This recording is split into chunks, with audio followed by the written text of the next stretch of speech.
રાષ્ટ્રીય યુવા દિવસ ઉજવવામાં આવે છે. સ્વામી વિવેકાનંદનું બાળપણનું નામ નરેન્દ્ર હતું, બરાબર? એમની માતાનું નામ ભુવનેશ્વરી માતા હતું. સ્વામી વિવેકાનંદ વિશે આપણે ભણવામાં પણ આવે છે, તમે ઘણું બધું જાણો છો.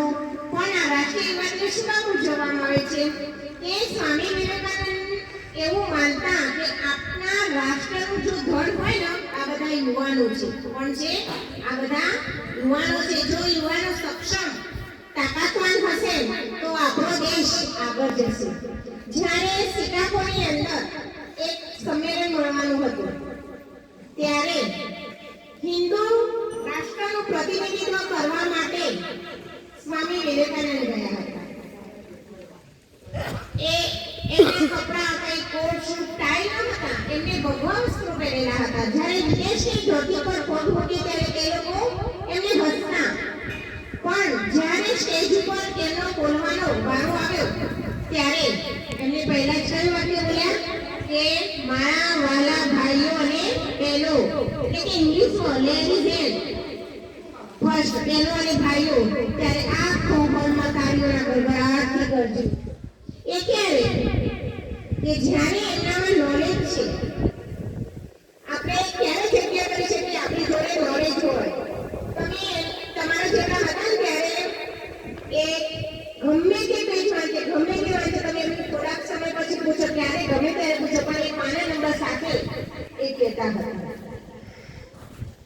એક નાનો ઉદાહરણ આપું તમને કે એક ભિખારી હતો.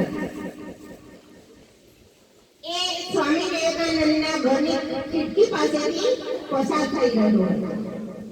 એને કીધું કે મને કંઈ આપો. ત્યારે સ્વામી વિવેકાનંદ ખિડકીમાં ઊભા ઊભા જોતા. એને ઘણી આજીવી કરી. ત્યારે સ્વામી વિવેકાનંદે કીધું હું તને આપું, તને જે જોઈએ તે આપો, પણ પહેલા એક કામ કર, તારો એક હાથ મને તું આપ. શું આપ?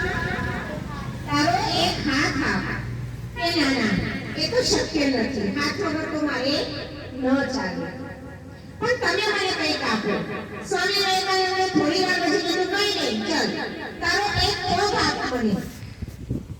એક પગ તો રહેશે ને તારી જોડે. ભિખારીએ વિચાર્યું અને પાછું થોડીક વાર રહીને પાછો જવાબ આપ્યો કે ના, પગ વગર તો હું કેમ ચાલુ રહી? લંગડો થઈ જવાય ને, પગ વિના ચાલી શકાય? ના, લંગડા થઈ જવાય.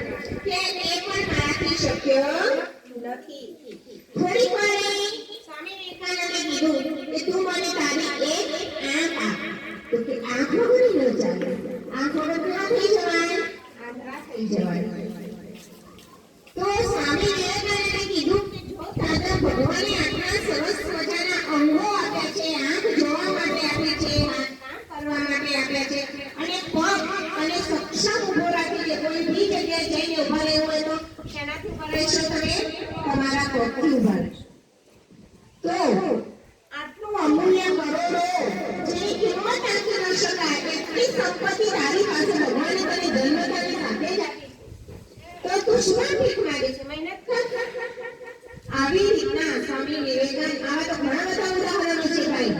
અને કહે છે કે આ ભાવિ પેઢી, આ યુવાનોને આળસ કરવાની નથી. સવારે વહેલા પ્રકૃતિના ઘરે સવારે વહેલા 5 વાગ્યાથી પહેલા બની શકે તો તમે ઉઠી અને પ્રકૃતિને માનો. કેવી રીતના માનવાની? અનુભવવાની કેવી રીતના? એ સવારની અંદર તો ભગવાનના જે તેજસ્વી દિવ્ય કિરણો છે ને ભાઈ, તમે સવારે જેટલું વહેલા વાંચો એટલું તમારે યાદ પણ સારું રહે. એવું આપણા સ્વામી વિવેકાનંદ એમના જીવનમાંથી ઘણું બધું શીખવાનું, જાણવા જેવું છે. પણ આપણે એના માટે પુસ્તકોનું વાંચન કરવું પડે, અનુસરવું પડે, અનુકરણ કરવું પડે. એવા હતા આપણા સ્વામી વિવેકાનંદ. જય જય.